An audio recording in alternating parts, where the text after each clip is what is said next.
Hey there guys, and welcome to the second episode of Philetic Talks. This episode is going to be all about dungeons. We're going to explore what we know so far and concerns and questions, I suppose, all about dungeons and everything to do with it, I suppose, yeah.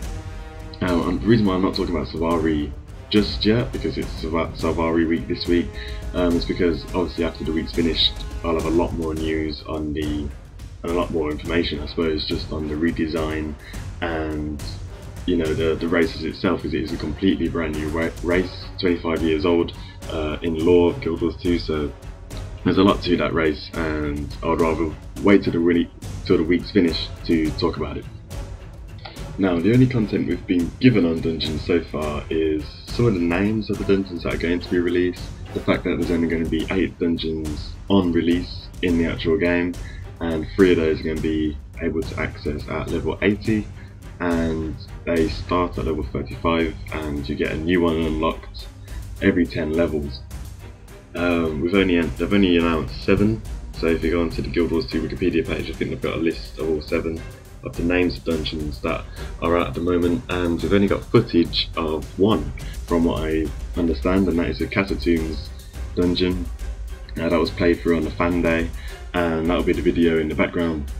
So dungeons can be found in the game through your personal storyline. As you go along in your personal storyline, once you hit level 35, something that happens in your personal storyline, I haven't got the details, but you would come across the dungeon at that level. So in the next 10 levels you'll come across another dungeon, and it's all to do with your character progressing and the sort of story behind your character and the world.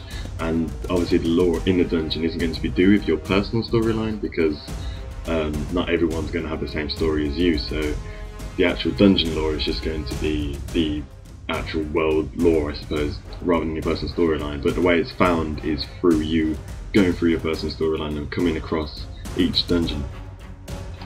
The dungeons are set up in 2 different modes. That you have your story mode and you have your explorable mode. The story mode is the first visit to the dungeon, so it's going to be lots of cutscenes, it's going to be lots of voice acting, it's going to be very linear. It's going to basically reveal the story of that dungeon, so you sort of know the lore behind it, you know why you're there, you know everything to do with it.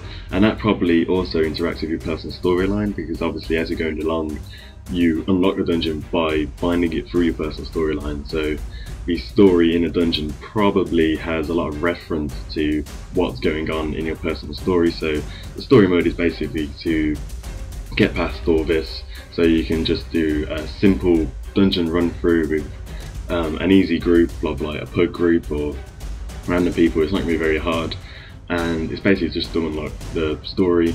The other mode you can choose from is the explorable mode. Now this mode is unlocked after you finish the story mode, so you have to finish your story mode in order to unlock the explorable mode, and naturally it's going to be a lot harder. There's going to be more options to choose from.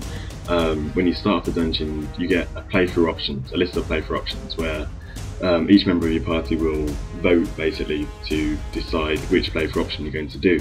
So say if there's 3 or 4 playthrough options you choose, 3 of you choose number 2, then that's the one you would play through. So as I mentioned earlier, there are dynamic events that also are within dungeons, and random events that are hidden within dungeons. So each of these playthroughs will have different events inside of them that make it so each time you go in you can have a completely different experience than the last time you went in.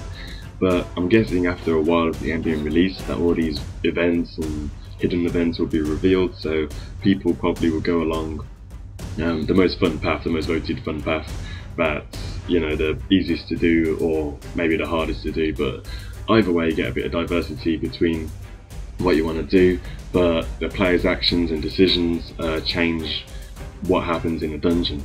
I suppose one of the biggest talking points about dungeons is the combat and how it's going to work, given that they've taken out the Trinity system, the tank, the healer and DPS, and how the whole aggro system is going to work, and how's the dodging going to work, and the mechanics and everything.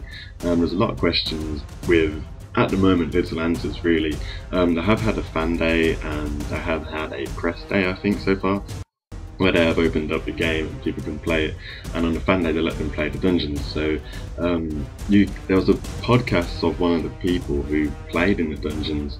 It's the Guildcast podcast, and I'll put a link in the description. But on the latest episode, episode 48, they talk about the actual dungeon because they were actually there and played it, and they talk about how it sort of works, because obviously they're just used to playing the normal, standard dungeon, so it's completely new content to them, and it does take a while to get used to. But this is the only real evidence, I suppose, I've got, research I've got, to collide with the Trinity system. And to just cover it briefly, they're basically saying that it does take quite a while to get used to, but once you get used to it, you completely understand how they've gone about it. So the aggro is basically taken from the person who's closest to the mob they're attacking, and the aura around that mob will be red. I don't know if you've seen in the videos, but the mobs sort of, when you hover over one, they sort of have this line around them, and if it's yellow it means it's neutral, if it's green I'm guessing it means it's friendly, and if it's red it means it's aggravated, either to you if it's on your screen. So basically a mob's attacking you if it's got the red outline on it, and that basically means that you're closest to that mob. So I'm wondering if it's going to be as easy as switching the aggro between different people as just to dodge, double tap back and dodge back and someone dodge in, and how easy is it going to be when you're not on Vent or you're not on Skype, you're not talking to the people who you're playing with. So how are you going to know when to come out of combat and when to come in to take aggravation off of you before you die? The only way I can see people getting around this is if they set up a typical setup, like if they have a guardian and a warrior with typically more HP to constantly be the one switching between each other to take aggravation off each other, kind of like tank switching in normal games. Are they going to set it up like that so them two just know to keep each other's health up, everyone knows to heal them two, everyone knows that to sort of basically base the fight around them two coming in and out of combat, while everyone else takes random adds off the bosses or takes random bits of trash that are a bit easier to kill.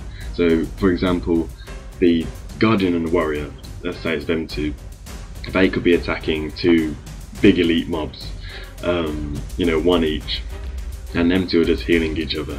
But when you've got these two big elite mobs, there's little ones that are scattered around. Say it's two big spiders and there's loads of little spiders scattered around.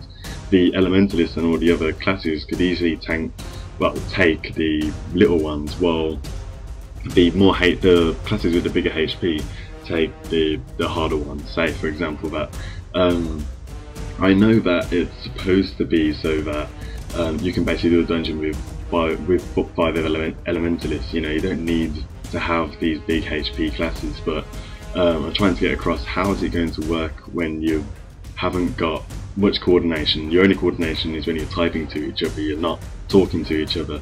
I'm wondering if the game's going to the communities in the game is going to make it so that they have a basic setup. So in each group you're going to need a warrior or a guardian or a couple of warriors, or basically the classes with more HP, and it's going to be a general idea of how you go through dungeons is by them two, the more HP classes, take more damage and they just switch it up between each other, and most of the heals are focused on them, whereas your number 6 heal, as it's known on a DPS, is basically they just heal themselves and take mobs where it's needed. That's how I think it might play out, but obviously when you're on comms to each other, when you're talking to each other, it'll be a completely different experience. But on the other hand, you've got this amazing combat system that can be used within dungeons. On this podcast I was talking about earlier, if you give it a listen, they sort of talk about the Guardian being able to put up walls like shields, and the Elementalist being able to put up shields to sort of direct mobs so they can't go certain places, and it's very structural and it's very sort of reactive. And I suppose it's all to do with the combat system in Guild Wars 2. There's like no auto attack, it's just all skills, and there's different achievements, and characters can have different weapon sets and change up their skills and etc. And in dungeons it's going to be a big factor. Like you can have a warrior at the back shooting a bow, while another class takes the damage, and it's very backwards and forwards, and it's very, like I say, reactive to what's going on in the environment around you. And I think this is something to really look forward to. I think it's going to be a very brand new challenge to everyone who plays these types of games, and it's going to be something completely new. We're going to be thinking about going through boss fights in completely different ways, and talking about boss fights, to bring me on to another thing, the mechanics of bosses are going to be very different. In the video, as you would have saw, a couple of the bosses, well, I don't know if they're bosses or not, but they had crowd control abilities where they just push players out of the way, and it's just crazy because it's a very reactive game. You're not sit in a certain role. Your role can change at any point in time. They can work the boss fights around this fact, and you could be pushed around, you can be sent up into the air, you can be completely out of the fight, and everyone else will have to react to you being out of the fight and come into play. I think this is something that you should be really look forward to, really, in all dungeons, especially later on in sort of the level 80 ones, because the mechanics that are set in are going to be completely something brand new and something that is going to be a blank canvas, and people are going to have to come up with some new dungeon tactics to get around these certain mechanics. They're going to be putting new content in, I'm guessing anyway. Obviously I don't know, but after the 8 dungeons, and the whole sidekick system where you can get sidekicked down to a lower level dungeon or a lower level area. If you're level 80 and you go down to a level 20 area, your character will be put at the strength of a level 24 character. So this works the same in dungeons. So if you go to a level 35 dungeon, your character will be equivalent to level 39, and you and your group will still be able to do that dungeon in quite a challenge, but not as of a challenge as you'll be at level 35. So even if they do enter new content that is for lower levels later on down the road, then you can still do this content at level 80 with your character that you have and in the gear that you have, because the gear systems work so that you can literally look like, I don't know, if you have a fairy costume that you've bought from the ArenaNet site, you can basically put that on your items. So say if you've got endgame gear that's like got horns everywhere and spikes coming out of the armor, you can swap that with the same stats for the level 1 armor you got from the start. We've seen similar sort of mechanics in Ion, that game as well. So it's going to be very, very different, but the psychic system still means that if they implement new content for lower levels, that you'll still be able to play it. So then very much might do this, and I'm sure they're going to put new dungeons in for level 80s as well. And that brings me on to my last point, and that is the rewards. Each dungeon set has its own unique and armor set model to that dungeon. So the only way I could think this is going to work is that, say for example you have a Sylvari dungeon based in their sort of area, based on them, it's a dungeon to do with them. I'm guessing if you're a human warrior, you will have armor that's sort of green, that's based off thick leaves and basically plant-like. That's what the set is going to look like. You're not going to look like a Sylvari, but the armor is going to be Sylvari armor, basically. That's the way I'm thinking the reward's going to work. But as I say, I'm not sure what the rewards look like, but I know there's going to be an armor set to each dungeon according to the theme of that dungeon. That's what it's going to look like. And it's not going to be pickup, so when you kill a boss, it's not going to be like an item drops. Everyone's going to get an equal share, so at the end of the dungeon everyone's going to get tokens. I guess I'm going to be using a token system. I'm not too sure on that, but they want it to be fair, basically, so they want everyone to get the same rewards, I suppose. But I'm afraid I'm going to have to stop there, as I've run out of time. I've babbled on for way too long on this. Thanks for watching. Next week, as I say, is going to be Sylvari week. I'm going to be talking about them. So tune in for that. Please comment on what you thought, and I'll see you all next time.